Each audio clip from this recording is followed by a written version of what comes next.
Olá, senhores, meu nome é Arimael e a nossa aula de hoje é sobre ondulatória.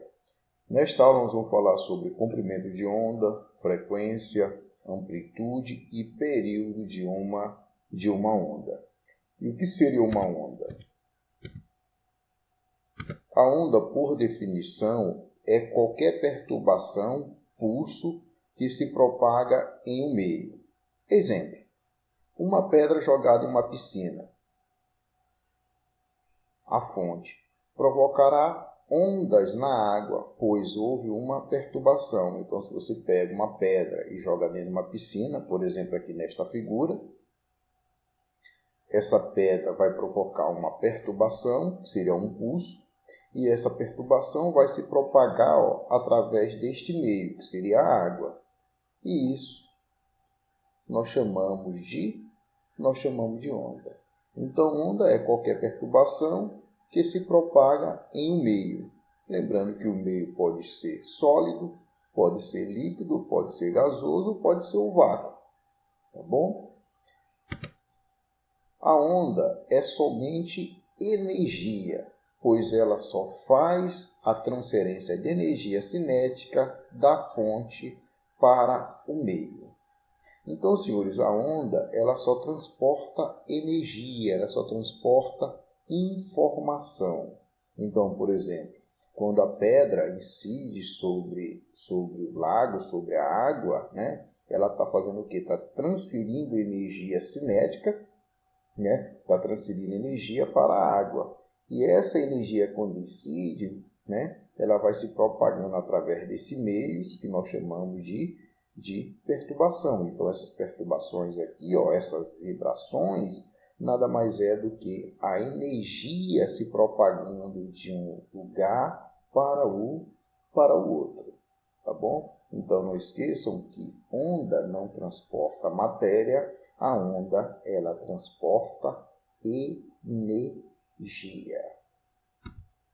Quais são os elementos de uma onda? Ora, senhores, os elementos de uma onda são vários. Entre eles, nós temos o período. Então, o que seria o período? Observe só, nessa figura eu tenho um corpo vibrante, eu tenho uma onda, né? Eu tenho vibrações.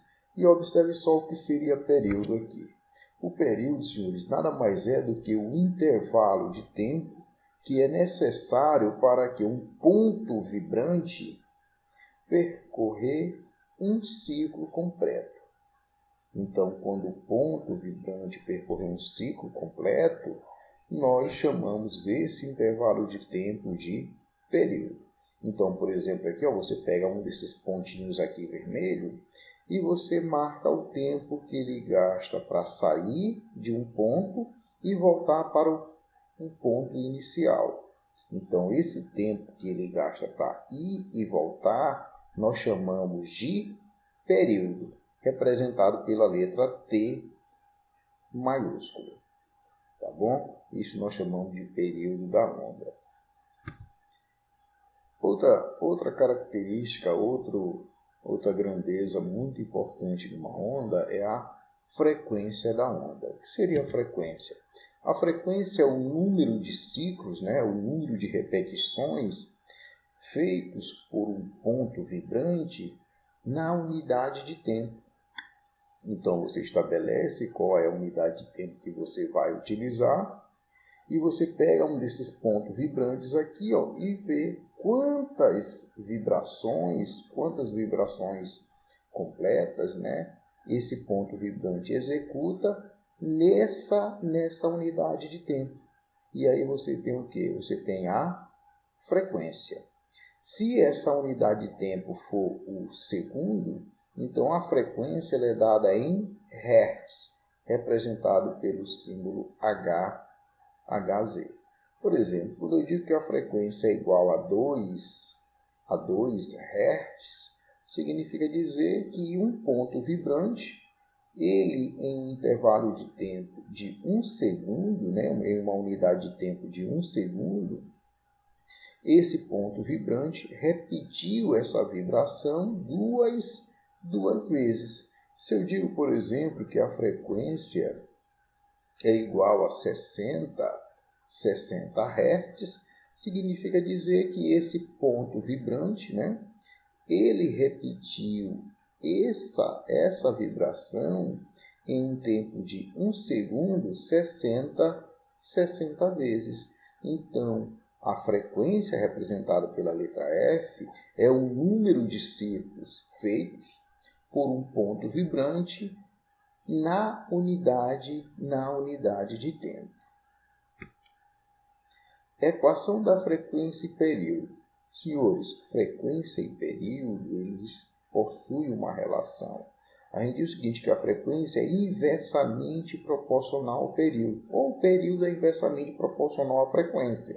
Isso significa dizer que quanto maior for o período, né, daquela onda, menor é a sua frequência. Ou quanto menor é a frequência, maior seria o período. De tal maneira que frequência e período é dada por esta equaçãozinha bem aqui, ó, onde F representa a frequência e T maiúsculo representa o período. Então, nós temos que a frequência é o inverso do período. Então, se você conhece o período, você pode calcular a frequência só calculando o seu inverso. Onde esse F é a frequência que é dada em Hertz, isso no Sistema Internacional de Unidade de Medida, e o período é dado em segundo, que seria a unidade de tempo no SI, Sistema Internacional. Uma revolução, né, uma repetição, um ciclo completo ou execução por segundo corresponde assim a 1 Hertz. Então, a frequência de 1 Hertz representa uma revolução ou uma execução ou uma vibração por segundo. Então, se essa onda ela repete o seu movimento em 1 segundo, a frequência dela corresponde a 1 Hertz. Outro elemento muito importante em uma onda é a amplitude da onda. O que seria a amplitude da onda? Então, você tem uma região que nós chamamos de ponto de equilíbrio, representado aqui por essa reta aqui no eixo X, e aqui você tem uma onda, que ela tem esse ponto aqui, ó, mais alto, ó, seria a crista da onda, né?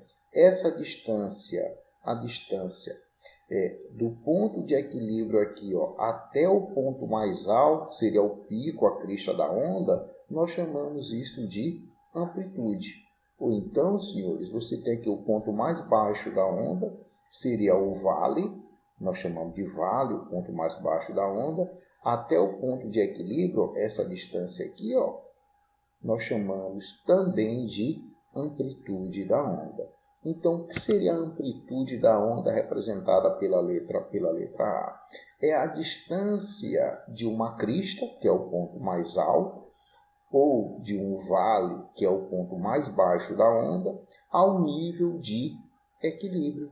Então, essa distância daqui para cá, ó, é a amplitude da onda, e essa distância daqui para cá também é a amplitude da onda. Tá ok? Outro elemento importantíssimo de uma onda é o comprimento da onda. O que seria o comprimento da onda? Vamos logo à definição de comprimento de onda. O comprimento da onda é a distância que a perturbação, né, que a vibração, que o pulso percorre durante um período. Então, se você tem um intervalo de tempo de um período e essa vibração ela se desloca, né, ela se propaga pelo meio, né? Então, em um intervalo de tempo de um período, essa onda ela percorre uma distância. E essa distância nós chamamos de comprimento de onda, representado pela letra lambda.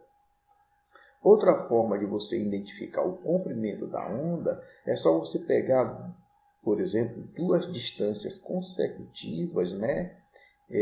Duas distâncias, dois pontos em comum consecutivos da onda. Por exemplo, aqui, ó, você tem um pico e aqui você tem o outro pico mais próximos. Então, essa distância entre esses dois picos nada mais é do que o comprimento da onda.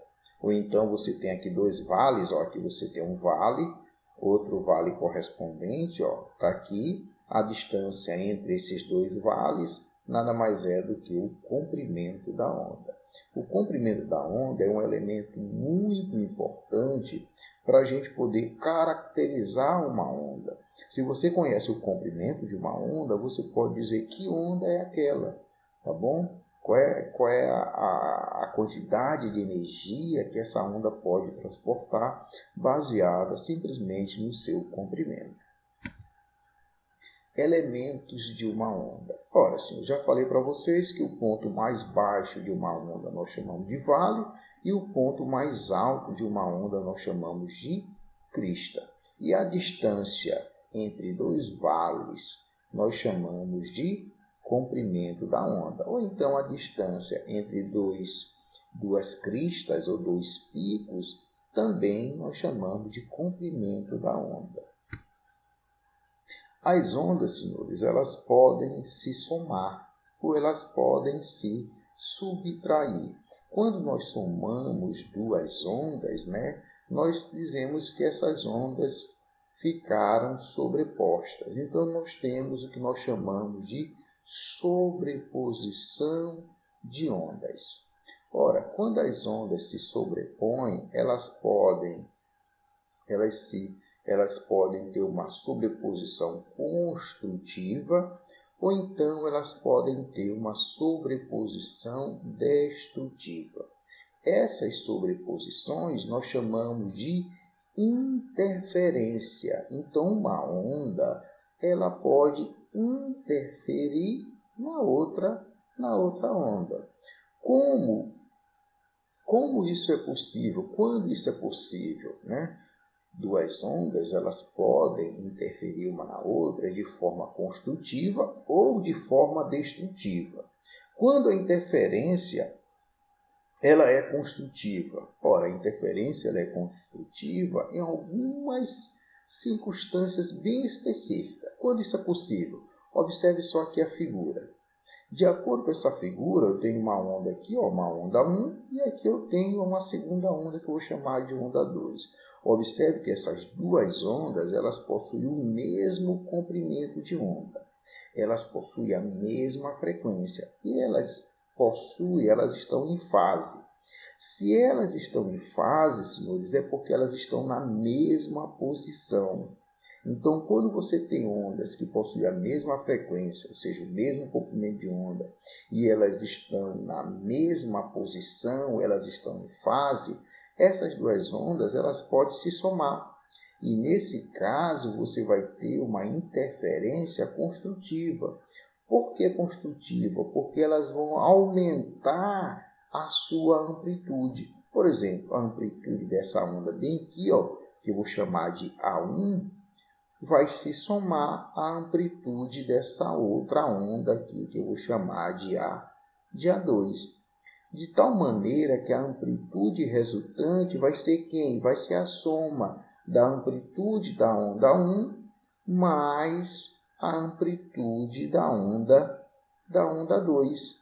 Então, quando a interferência for construtiva, você vai ter a soma das duas cristas da onda, ou então, analisando de outra maneira, a soma dos dois vales.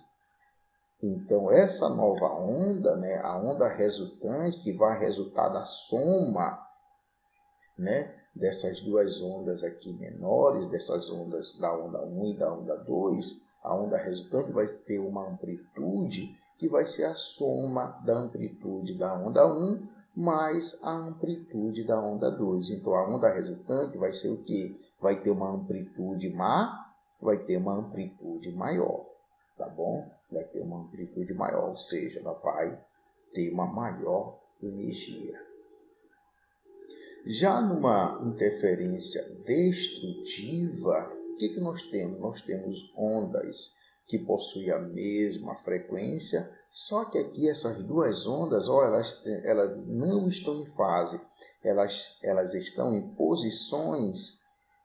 oposição de fase, ou seja, quando uma onda está aqui no seu vale, a outra está no seu pico. Quando uma onda aqui está no seu pico, a outra está no seu vale. E quando você soma essas duas ondas, esse vale se cancela com este pico se cancela com este vale.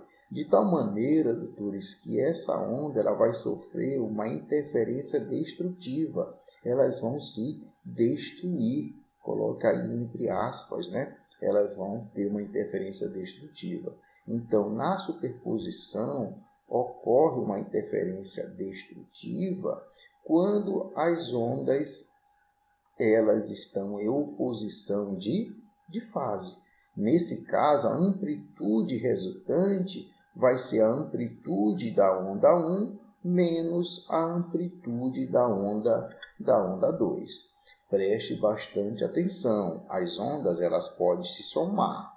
Só que elas podem se somar de forma construtiva, que nós chamamos de interferência construtiva, ou elas podem se somar de forma destrutiva, que nós chamamos de interferência destrutiva. Na interferência construtiva, a amplitude da onda ela aumenta. Você soma as amplitudes. Na interferência destrutiva, a amplitude da onda resultante é uma subtração, então elas podem se anular. Outra coisa, para ocorrer a sobreposição destrutiva ou construtiva, as ondas elas precisam estar em fase ou oposição de fase. Quando elas estão em fase, a interferência é construtiva. Quando elas estão em oposição de fase, a interferência é destrutiva. Ok? A interferência é destrutiva. Continuando, velocidade e comprimento da onda. Então aqui, senhores, como é que eu faço para calcular a velocidade de uma onda, a velocidade de propagação da onda? Olha, senhores, lá no primeiro ano do ensino médio, nós aprendemos que velocidade é a distância dividido pelo tempo. Só que aqui nós estamos falando de ondas. Então, o tempo que nós utilizamos aqui na onda é o quê? É o período. É o tempo que a onda gasta para repetir uma vibração, para repetir uma oscilação. Esse é o período, é o intervalo de tempo da onda. E nesse intervalo de tempo, a onda percorre uma distância que nós chamamos de comprimento da onda. Então, a velocidade de uma onda é igual a quem? É igual ao comprimento da onda dividido pelo período da mesma. Como o período é o inverso, como a frequência é o inverso do período, então eu posso substituir 1 sobre período por f, que seria a frequência. Então, a velocidade da onda é igual a quem? Ao comprimento vezes a frequência. Então, eu posso dizer que a velocidade da onda, v, é igual a lambda f, onde esse lambda é o comprimento da onda e esse f é a frequência. Esta equação é conhecida como equação da onda. Então, a equação da onda relaciona quem? A velocidade, comprimento e frequência. Velocidade da onda é igual ao comprimento da onda vezes a frequência. Ou então, senhores, eu posso ter isso aqui, que o comprimento da onda é igual a quem? A velocidade vezes o tempo. No caso aqui, o tempo é o período, tá bom? O tempo é o período da onda. Curiosidades em relação às ondas. Primeira curiosidade, preste atenção nessas curiosidades que gostam de cair em prova. Primeira curiosidade, depois que a onda é emitida, seu período e sua frequência não mudam mais. Senhores, o período e a frequência é determinado pela fonte da onda, tá bom? Então, depois que uma onda é emitida, a fonte emite uma onda com uma frequência ou com período, essa frequência e esse período vão permanecer. Isso significa dizer que o meio ele não altera a frequência da onda. O período ele não altera, o meio não altera o período da onda.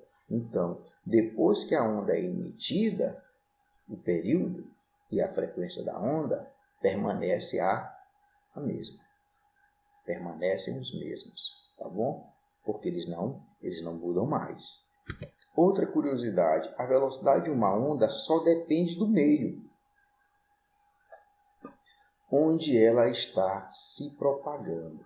Observe só, doutores, o período e a frequência não depende do meio de propagação. Depende de quem? Depende da fonte. Depende da fonte de onda, tá bom? Já a velocidade da onda depende de quem? Depende do meio, tá bom? Depende do meio de propagação. Por exemplo, você tem uma onda sonora. Se essa onda está no ar, ela vai ter uma velocidade. Se essa onda está na água, ela já vai ter outra velocidade. E se ela estiver num sólido, ela vai ter uma velocidade também já diferente. Então, a velocidade da onda depende de quem? Depende do meio. A mesma coisa em relação a uma luz. A luz é uma onda? É. Então, se a luz está no vácuo, a velocidade dela é uma. Se a luz está no ar, a velocidade dela já é outra. Se a luz está, por exemplo, na água, a velocidade dela também já muda. Então, a velocidade de uma onda só depende do meio onde ela está se propagando, aonde ela está viajando. Outra curiosidade é que a luz é mais rápida em meio menos denso. Observe só, senhores, a luz ela é mais rápida em meio menos denso. O que significa dizer isso? Ora, quanto menor for a densidade do meio, maior é a velocidade da luz. Por exemplo, um meio menos denso que a gente possa imaginar, um vácuo. Um vácuo é tão denso que não tem nada dentro. A densidade dele é tão pequena que não tem nada, então não tem massa, tá bom? Então, nesse caso, no vácuo, a velocidade da luz ela é altíssima. É chamada de velocidade limite, porque não existe nenhum corpo, nenhum material, uma substância, uma partícula, um móvel conhecido pelo homem que viaje numa velocidade igual ou superior à velocidade da luz, no vácuo. Porque no vácuo o meio não possui densidade, vamos dizer assim. Já o som propaga-se mais rapidamente em meios mais densos. Observe só, o som é o contrário da luz. Se a luz ela se propaga mais rápido em um meio menos denso, o som já se propaga mais rapidamente em um meio mais denso. Isso significa dizer o que, senhores? Significa dizer que a velocidade do som ela é maior no sólido do que no líquido. A velocidade do som é maior no líquido do que em gás, tá bom? Em um meio gasoso. Isso porque o meio sólido é muito mais denso do que o meio líquido. E o meio líquido é muito mais denso do que o meio gasoso. Então, nos meios mais densos, o som ele viaja com uma velocidade maior. Ele se propaga mais rapidamente. Tá ok? Senhores, na nossa próxima aula vamos fazer exercícios sobre ondas, sobre período, velocidade, frequência de uma onda. Então, desde já, eu agradeço a paciência de vocês. Estamos aqui para ajudá-los. Que Deus abençoe a todos. Se cuidem e cuide da família de vocês. Até mais.